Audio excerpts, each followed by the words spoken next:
Narito na ang mga balitang bumabandera ngayon sa mga pahayagan at news website. Sa gmanews.tv, ang pangako ni President Noynoy Aquino na tanggalin na sa mga kalsada ang mga iligal na wangwang ng mga politiko nakabase naman daw sa isang batas. Ang kulang lang, implementasyon. Ang kay Justice Secretary Leila de Lima, matagal nang may batas laban sa di-otorisadong paggamit ng wangwang.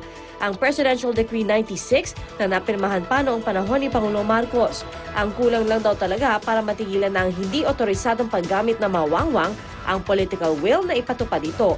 Sa mga opisyal ng pamahalaan, tangi ang mga sasakyan lang ng Pangulo, Vice Presidente, Senate President, House Speaker at Chief Justice lamang ang pinahihintulutan na gumamit ng wangwang. Sa Inquirer.net, umaapela sa publiko si dating Chief Justice Hilario Davide Jr. na hayaang gumulong muna ang investigasyon ng pamumunuan niyang Truth Commission.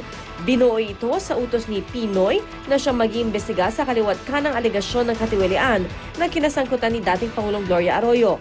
Pero may pagdududa na ang ilan kay Davide. Siya kasi ang nooy nagpanumpa kay dating Pangulo Arroyo noong 2001 at kalaunan ay itinalaga siya nito bilang permanent representative ng bansa sa United Nations. Sa Philippine Star, Chief Justice Renato Corona dumalo sa inaugurasyon ni Pinoy. Hindi siya binati ng bagong Pangulo sa unang bahagi ng kanyang talumpati pero kinamayan niya naman ito pagkatapos.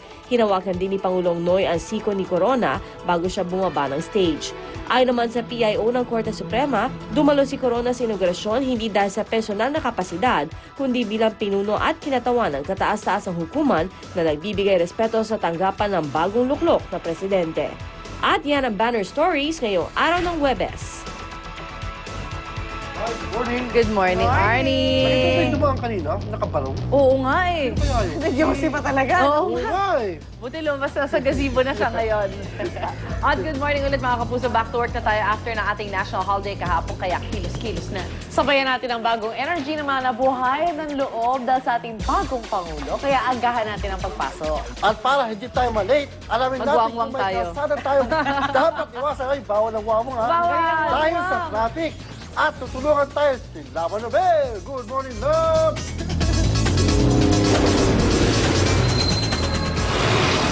Wala nang wangwangan! Yan po talaga ang dapat na mangyari. At eto na po ang hirit trapiko natin ngayong umaga, mga kapuso, July 1. Ayan, makikita ho natin yan ang kahabaan dito sa may area ng Monumento EDSA. Makikita ho natin, napakaganda pa rin ho ng magkabilang lane. Walang kaproblema. Tuloy-tuloy pa rin po ang ating mga motorista sa kahit saang lugar man po sila umikot. Dito sa may monumento ay magiging maayos pa rin po ang kanilang pagbiyahe ngayong umaga. Ngingiti pa rin sila. Okay, sa EDSA Kamuning Flyover, ngingiti pa rin ba ang ating mga motorista? Balik na po tayo sa trabaho. May kita ho natin, aba? Mukhang tuloy-tuloy po ang pagngiti ng ating mga motorista dahil maayos pa rin po ang magkabilang lane ng flyover. May konting pagbagal ang nararanasan sa may ground level. Tingnan natin sa may EDSA Cubao kung may pagbabago bang nararanasan yung ating mga motorista sa kanilang pagbiyahe. Meron na nga, nagkakaroon na po ng pagbigat sa may unahang bahagi ng kanang bahaging lane patungo po ng Makati and South. Lalo na po yung lane na patungo po sa ilalim ng Aurora Underpass. Ingat-ingat para sa ating mga motorista. Balik po ang ating coding. Wala na pong holiday. Mga plakang nagtatapos sa numbers 7 and 8. At yan muna ang aking update sa ating mga kasada sa Metro Manila. Kung parang nag-iisang rain ng kasada, love and new bear.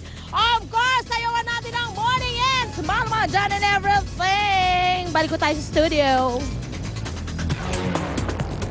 Thanks, love. Taas ang energy. Oo naman. Bagong umaga tayo, bagong araw, bagong Pangulo. At nasa bahay man, sa pamamasyal at lalo na sa eskwelahan, tsak sakit ng ulo pag nag-alboroto ang inyong mga anak. Ito yan. Kahit wala silang dahilan na pag naisip nilang mag-tantrums, naku, problemang matindi yan, ha?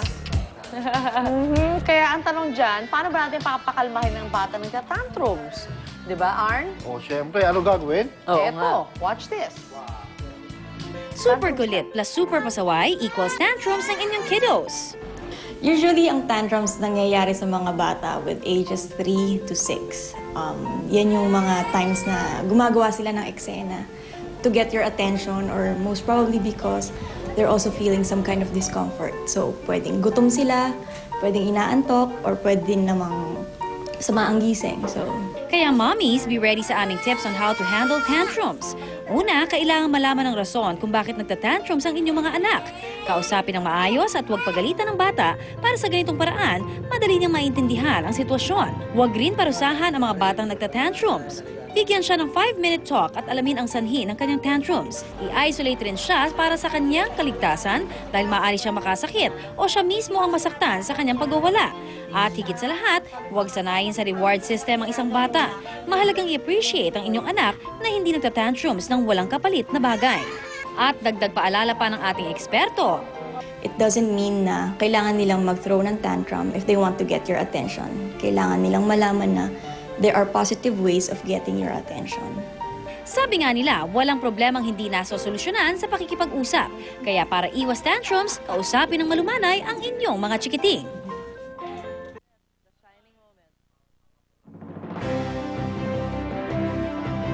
Ayun din po. About my hair? At para lalo gumanda ang ating umaga, masaya ang ating mga panggising today. Una na ang ating bigating bisita, ang ating bagong Pangulo, President Noynoy.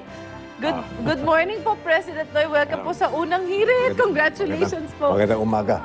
Wow. Binulong ko lang. Panayang bulong ha, panayang bulong. Kamusta po ang experience sa kayo nung kayo nanumpa at doon sa inyong inaugural address doon po sa Quirino kahapon? Alam niyo, kinakabahan po ako dahil akala ko talaga baka umulan at kung anong mangyari sa speech ko, baka hindi ko ma-memorize. Sa awa po ng Diyos, nakaraos po naman ng mataimtim. Wow. Pero teka lang, ikaw ba talaga ang tunay na Pinoy? Naku, yan aalamin natin mamaya. Siyempre, Una-una, dito ako pinanganak. Palagay ko, Pinoy ako. ayun. Parang tayong lahat dito. At ito ang napapansin ko kahapon, hindi kayo masyado nagtitinginan ni Shalani during doon sa Quirino. Bakit po? I have my eyes on somebody else. Hindi, tinitingnan ko. Baka kasi si James bigla lumabas na naman at kumanta ng nakaligo ka na ba? Masisira na naman diskarte ko. Good idea po yan, Good idea po. Binabantayan ko si Baby J. Naksa. Ano naman po experience ko kayo po ay nakasakay doon sa sa kotse galing sa Malacanang kasama nyo ang dating Pangulo na papunta ng Quirino. Ano po napag-usapan nyo? Malamig po. Malamig. Malamig yung aircon, kaya hindi ako masyadong makasalita eh. Talaga? Pero maganda naman ang panam. Mga hello, hi, ganun lang. Puro ganun. Hindi masyadong malalim malapong usapan namin dahil paglingin ko, akala ko nawala. Katabi niyo pa. May slide pala. Madulas ho yung upholstery ng kotse. Ay, kaya pala nagpalit na yata. Hinahanap po. Nandun lang po pala. Pero kita ko po maganda niyo pong pag-alalay sa kanya nung siya ay nagbababay po dun sa mga dati niya gabinete. Tayo po naman dapat maging gentleman. Yan. Ika nga magnanimous in victory. Naksa. Pero teka lang, ang tanong, ikaw ba ang tunay na Noynoy? Meron ka namang mga PSG na mga pamilyar din ang itsura sa akin. At talagang kamukha mo si Noynoy, pero parang may mali. Yan po ang alamin natin mamaya. Basta ngayon, magpapapicture muna kami ni President Noynoy. Picture! Alright, lipat tayo sa ating unang balita.